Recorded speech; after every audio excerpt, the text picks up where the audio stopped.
എന്റെ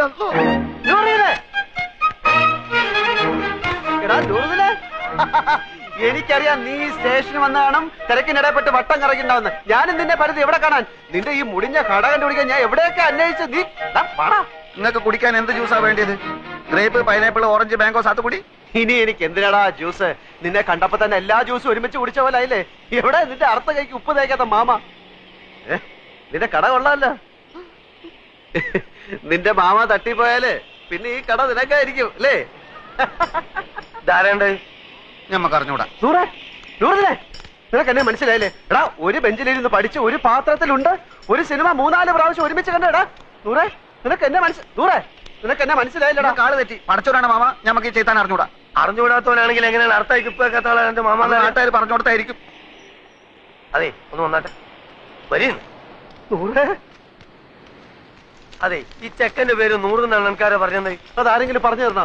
ഇമാതിരി മുമ്പിലായക്കാരെ ഞാൻ ദിവസേന കാണുന്നുണ്ട്. ഞാൻ അങ്ങനത്തെ ആളൊന്നുമല്ല. ഇതൊക്കെ ചോദിക്കാൻ നിങ്ങളാരാ? നിന്റെ പേര് എനിക്ക് ആരും പറഞ്ഞു തന്നീലേ. നിങ്ങളുടെ പേര് പറഞ്ഞിട്ട് എനിക്ക് എന്ത് കാര്യം? കാര്യം തന്നെ എനിക്ക് പറയുമ്പോ കേക്കാ. നീ ഇപ്പൊ പറഞ്ഞില്ലേ അർത്ഥമാക്കി ഇപ്പൊ കേൾക്കാത്തൊരു മാമനെ പറ്റി? ആ മാമാണ് ഈ മാമ. അയ്യോ മാമ, സോറി മാമ, ഞാൻ അങ്ങനെ ഉദ്ദേശിച്ചൊന്നും പറഞ്ഞല്ല. ഞാൻ ചുമ്മാ പറഞ്ഞ. നിർത്തല നമുക്ക്. ഈ എന്താ നമ്മളെ മാമാന്ന് വിളിക്കണേ? എന്റെ അമ്മ എന്താ നമ്മളെ പെങ്ങളച്ചാ? ഇല്ലാത്ത പരിചയം കാട്ടി ഓരോരോ ഹമാറുകൾ വലിഞ്ഞു കയറും കേരളക്കാരെ പറയിപ്പിക്കാൻ.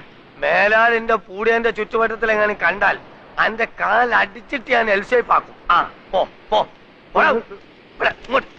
ഇങ്ങോട്ട് പോ കളവേ.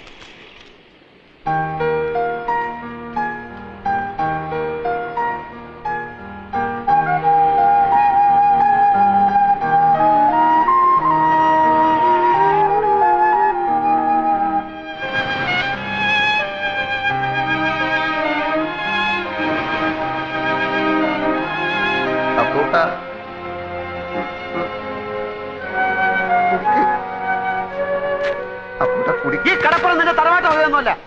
നിനക്ക് എന്നെ അറിയില്ലല്ലേടാ പൊന്നി. എടാ, സ്കൂളിൽ പഠിക്കുമ്പോ ഞാൻ നിനക്ക് എത്ര ഐസിക്ക് വാങ്ങിച്ചു തന്നിട്ടുണ്ടോ? എടാ, എല്ലാ കണക്ക് പരീക്ഷയ്ക്ക് നീ എന്റെ പേപ്പർ കോപ്പി അടിച്ചല്ലേടാ ജയിച്ചത്? എടാ, 8ാം ക്ലാസ്സിൽ പഠിക്കുമ്പോ ഹൈമാവതിയുടെ ചോറ് കട്ട് നിന്നതിനെ നിന്നെ സ്കൂളിൽ സസ്പെൻഡ് ചെയ്തപ്പോ ഞാനല്ലേടാ കുറ്റം ഏറ്റെടുത്ത് നിന്നെ രക്ഷിച്ചേ? പറയടാ. കഴിഞ്ഞ എന്ത് കഴിഞ്ഞാന്ന് പറഞ്ഞു? കഴിഞ്ഞോന്ന് കഴിഞ്ഞെങ്കിൽ ഞമ്മക്കും ചിലത് പറയാനുണ്ട്. എനിക്ക് കേൾക്കണ്ട. എന്നാ ചെവി പൊത്തിക്കള.